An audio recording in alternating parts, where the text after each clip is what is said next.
Olá, dando continuidade à leitura, nosso terceiro dia, emoção, a reação do corpo à mente. E quanto às emoções? Elas me dominam muito mais do que a minha mente. A mente, no sentido em que emprego o termo, não é apenas pensamento, ela inclui nossas emoções, assim como todos os padrões de reações mentais e emocionais inconscientes. A emoção nasce no lugar onde a mente e o corpo se encontram. É a reação do corpo à nossa mente, ou podemos dizer, um reflexo da mente no corpo. Por exemplo, um pensamento agressivo ou hostil vai acumulando aos poucos uma energia no corpo, a raiva. O corpo está se preparando para lutar. Já a ideia de que nos encontramos sob uma ameaça física ou psicológica faz com que o corpo se contraia, o que é a manifestação física daquilo que chamamos de medo. As pesquisas têm demonstrado que as emoções fortes causam até mesmo mudanças na bioquímica do corpo. Essas mudanças bioquímicas representam o aspecto físico ou material da emoção.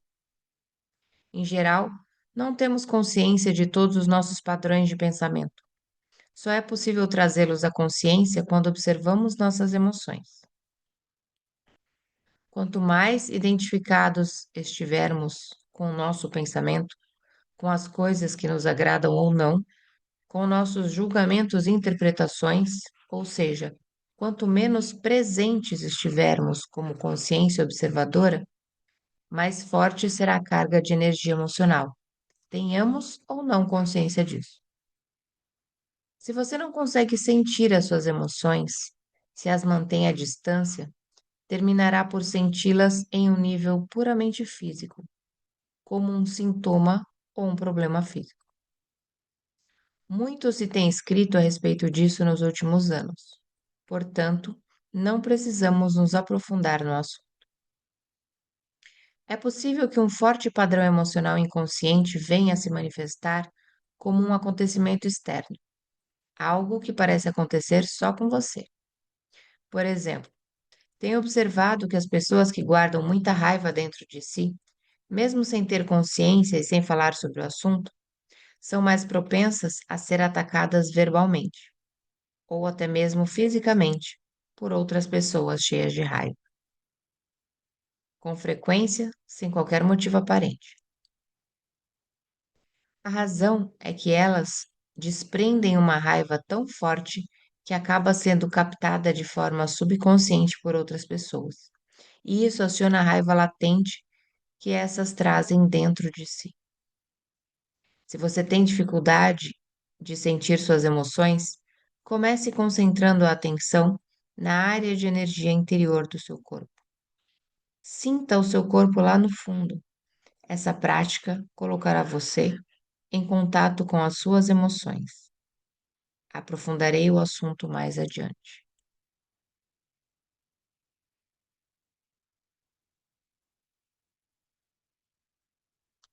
Você diz que a emoção é o reflexo da mente no corpo, mas às vezes ocorre um conflito entre os dois quando a mente diz não e a emoção diz sim, ou vice-versa. Se quisermos conhecer mesmo a nossa mente, o corpo sempre nos dará um reflexo confiável. Portanto, observe a sua emoção, ou melhor, sinta-a em seu corpo. Se houver um aparente conflito entre os dois, a verdade estará na emoção e não no pensamento. Não a verdade definitiva sobre quem você é, mas a verdade relativa ao estado da sua mente naquele momento. É bastante comum ocorrerem conflitos entre os pensamentos superficiais e os processos mentais inconscientes. Mesmo que você ainda não seja capaz de trazer a sua atividade mental inconsciente para um estado de consciência sob a forma de pensamento, ela estará sempre refletida no seu corpo como uma emoção. E isso você pode passar a perceber. Observar uma emoção por esse ângulo é basicamente o mesmo que ouvir ou observar um pensamento, como descrevi anteriormente. A única diferença é que o pensamento está na sua cabeça, enquanto a emoção, por conter um forte componente físico, se manifesta em primeiro lugar no corpo. Você pode permitir que a emoção esteja ali, sem deixar que ela assuma o controle. Você não é mais a emoção, você é o observador, a presença que observa. Ao praticar isso, tudo o que está inconsciente será trazido à luz da sua consciência. Então, observar essas emoções é tão importante quanto observar nossos pensamentos? Sim. Habitue-se a perguntar o que está acontecendo com você neste exato momento. Essa questão lhe indicará a direção certa. Mas não analise, apenas observe. Concentre sua atenção dentro de você. Sinta a energia da emoção. Se não há emoção presente, concentre sua atenção mais fundo no campo da energia interna do seu corpo. Essa é a porta de entrada para o ser.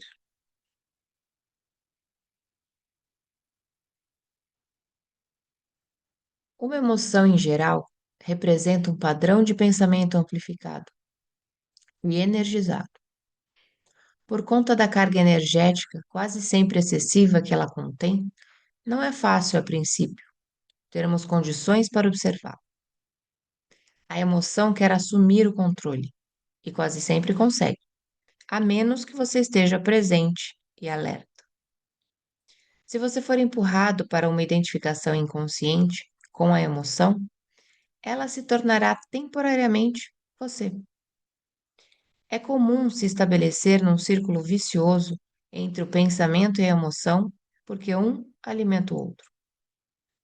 O padrão do pensamento cria um reflexo amplificado de si mesmo na forma de uma emoção, fazendo com que a frequência vibracional desta permaneça alimentando o padrão de pensamento original.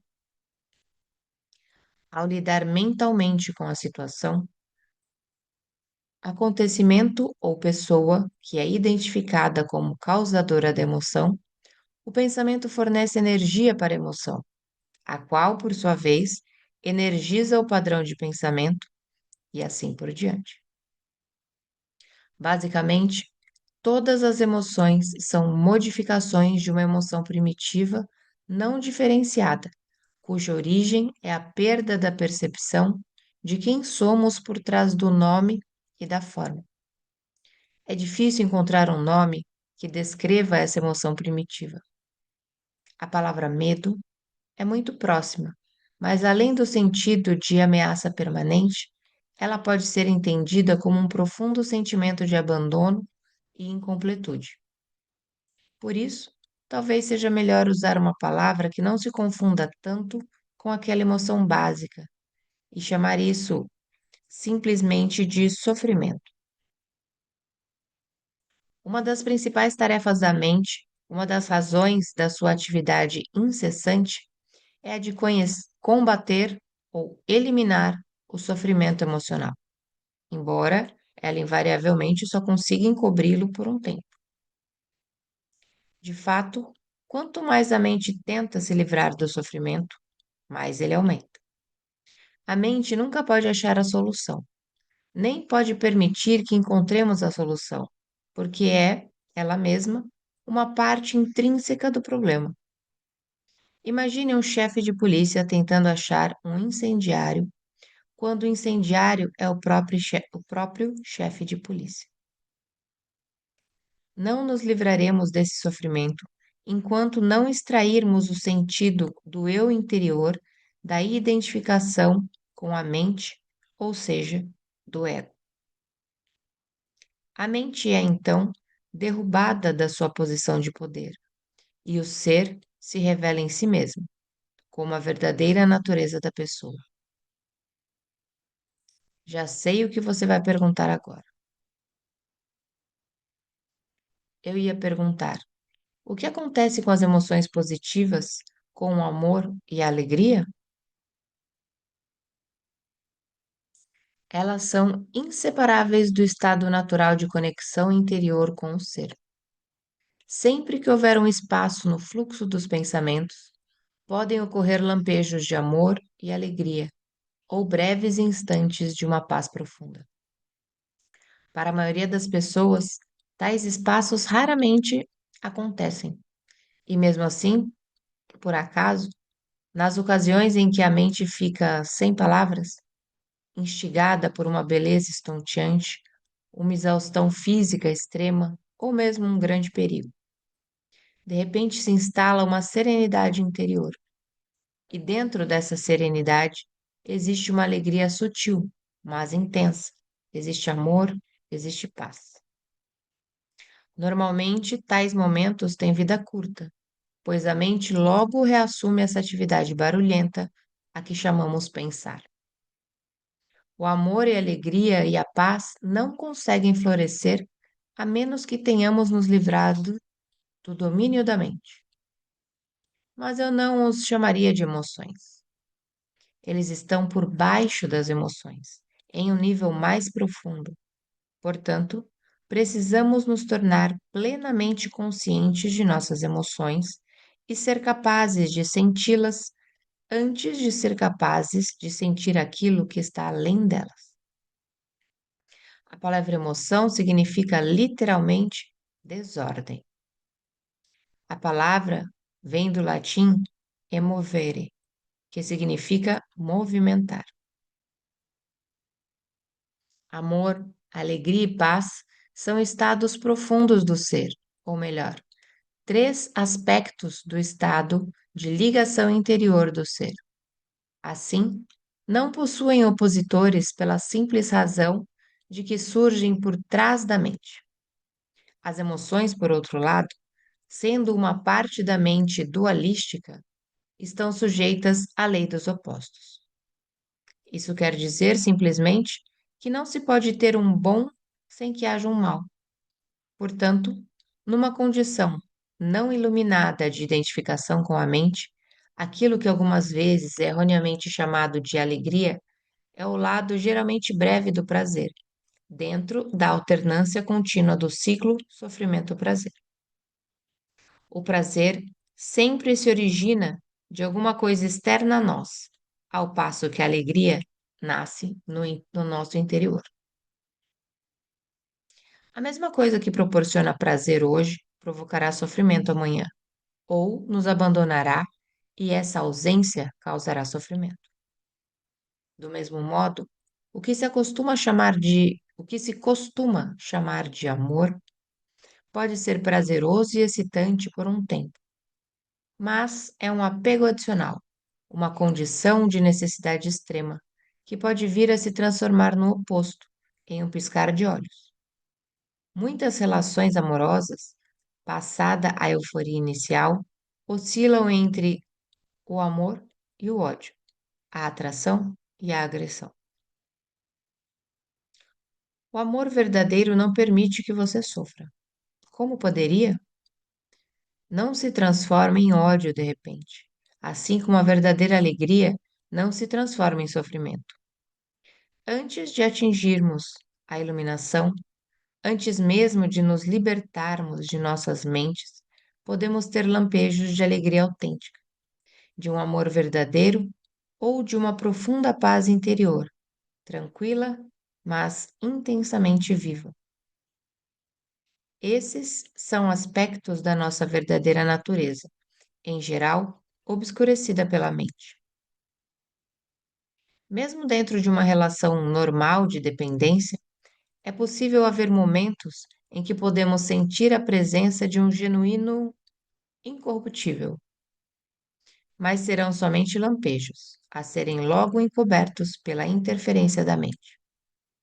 Você poderá ficar com a impressão de que teve alguma coisa muito valiosa, mas a perdeu, e a sua mente pode lhe convencer de que tudo não passou de uma ilusão.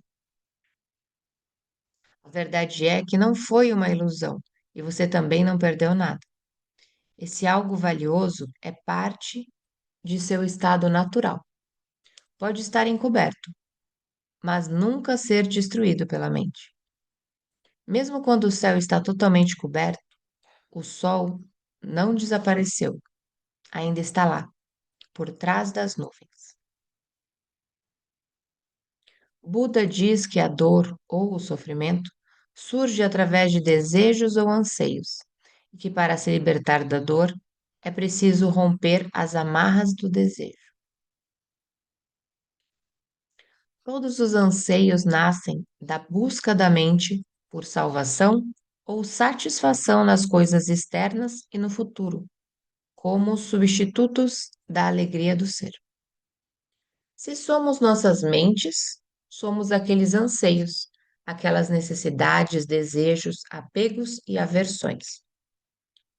Fora deles não existe o eu, exceto como uma mera possibilidade, um potencial não preenchido, uma semente que ainda não germinou. Nessa condição, até mesmo o desejo de nos tornarmos livres ou iluminados não passa de mais um desejo a ser realizado ou concluído no futuro. Portanto, não busque se libertar do desejo ou adquirir a iluminação. Torne-se presente. Esteja lá, como um observador da mente. Em lugar de citar Buda, seja Buda. Seja o iluminado, que é o que a palavra Buda significa.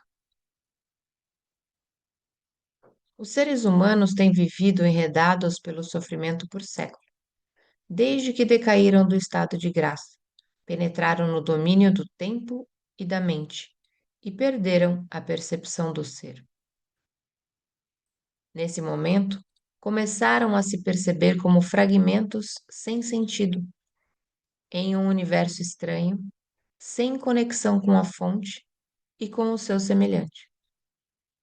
Enquanto estivermos identificados com as nossas mentes, ou seja, enquanto estivermos inconscientes espiritualmente, o sofrimento será inevitável.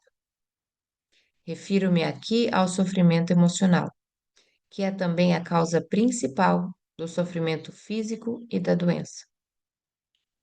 O ressentimento, o ódio, a autopiedade, a culpa, a raiva, a depressão, o ciúme e até mesmo uma leve irritação são formas de sofrimento.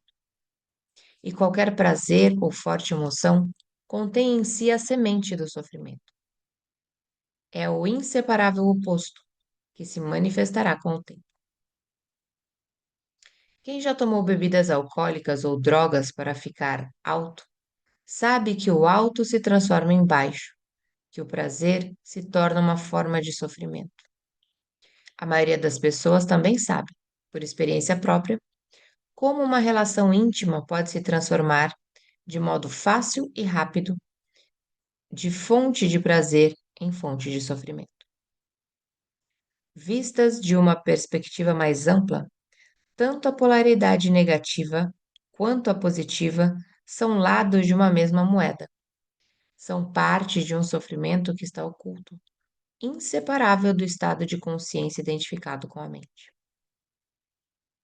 Existem dois níveis de sofrimento: o que você cria agora e o que tem origem no passado, que ainda vive em sua mente e no seu corpo. Deixar de criar sofrimento no presente e dissolver o sofrimento do passado. É sobre isso que desejo falar com você agora.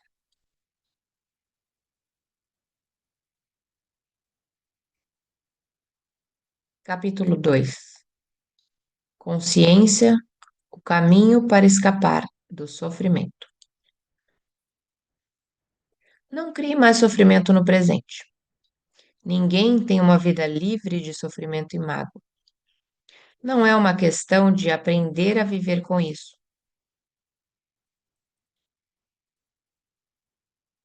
Deixa eu ler novamente. Não é uma questão de aprender a viver com isso em vez de tentar evitar. A maior parte do sofrimento humano é desnecessária. Ela se forma sozinha, enquanto a mente superficial governa a nossa vida. O sofrimento que sentimos nesse exato momento é sempre alguma forma de não aceitação, uma forma de resistência inconsciente ao que é. O nível do pensamento, a resistência é uma forma de julgamento. No nível emocional, ela é uma forma de negação. O sofrimento varia de intensidade de acordo com o nosso grau de resistência ao momento atual. E isso, por sua vez, depende da intensidade com que nos identificamos com as nossas mentes. A mente procura sempre negar e escapar do agora. Em outras palavras, quanto mais nos identificamos com as nossas mentes, mais sofremos. Ou ainda, quanto mais respeitamos e aceitamos o agora, mais nos libertamos da dor, do sofrimento e da mente. Por que a mente tem o hábito de negar ou resistir ao agora? Porque ela não consegue funcionar e permanecer no controle sem que esteja associada ao tempo, tanto passado quanto futuro. E assim ela vê o atemporal agora como algo ameaçador. Na verdade, o tempo e a mente são inseparáveis. Imagine a Terra sem a vida humana, habitada apenas por plantas e animais. Será que ainda haveria passado e futuro? Será que as perguntas que horas são ou que dia hoje teriam algum sentido para o carvalho ou uma águia? Acho que eles ficariam intrigados e responderiam: claro que é agora. A hora é agora. O que mais existe? Não há dúvida de que precisamos da mente e do tempo, mas, no momento em que eles assumem o controle das nossas vidas, surgem os problemas, o sofrimento e a mágoa. Para garantir sua permanência no controle, a mente trabalha o tempo todo para esconder o momento presente com o passado e o futuro. Assim, a vitalidade e o infinito potencial criativo do ser, que é inseparável do agora, ficam encobertos pelo tempo e a nossa verdadeira natureza é obscurecida pela mente.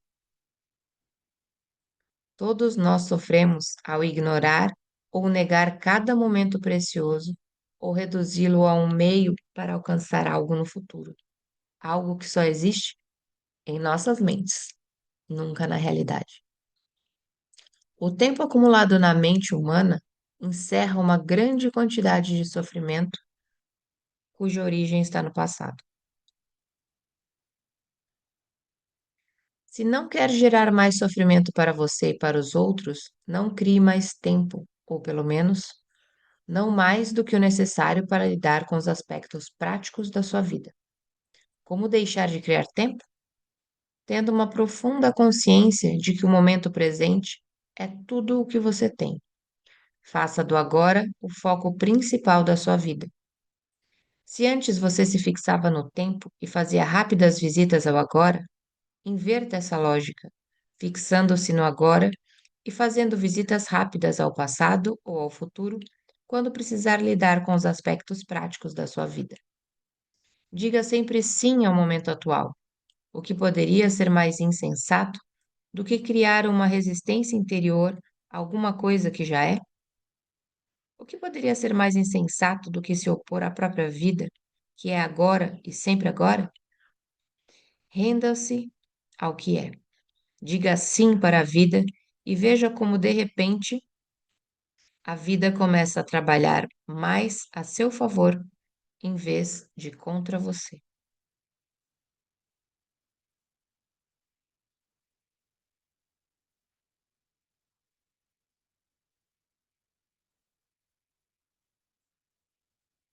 Eu fiz.